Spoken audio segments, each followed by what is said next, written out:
কয়েক মাস আগেও এনসিপি ও জামায়াতে ইসলামী নির্বাচনে জোট গঠনের সম্ভাবনা নিয়ে সরগরম ছিল রাজনৈতিক অঙ্গন।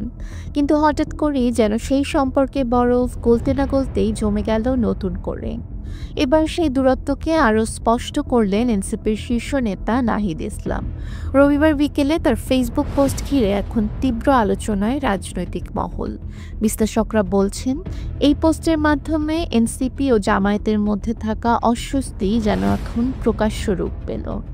কারণ নাহিদ ইসলামের বক্তব্যে জামায়াতের সাম্প্রতিক আন্দোলনকে সরাসরি পরিকল্পিত রাজনৈতিক প্রচারণা হিসেবে আখ্যা দেওয়া হয়েছে।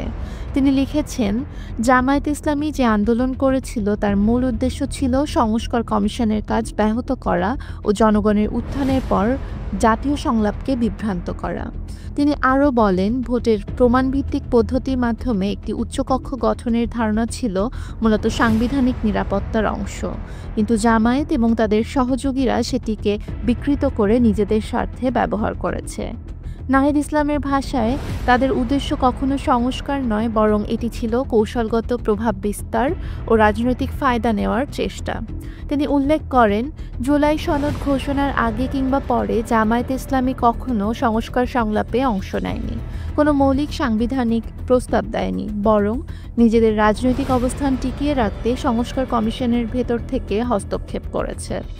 নাহিদ ইসলামের বক্তব্যে আরও বলা হয়, বাংলাদেশের মানুষ এখন প্রতারণা চিনে ফেলেছে।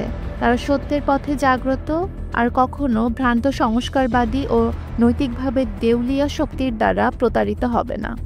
রাজনৈতিক বিশ্লেষকদের মতে এই বক্তব্য কেবল একটি ব্যক্তিগত মত নয়, বরং এটি এনসিপির ভেতরকার অবস্থানকেও স্পষ্ট করছে, যা আসন্ন নির্বাচনের আগে নতুন এক রাজনৈতিক সমীকরণের ইঙ্গিত দিচ্ছে।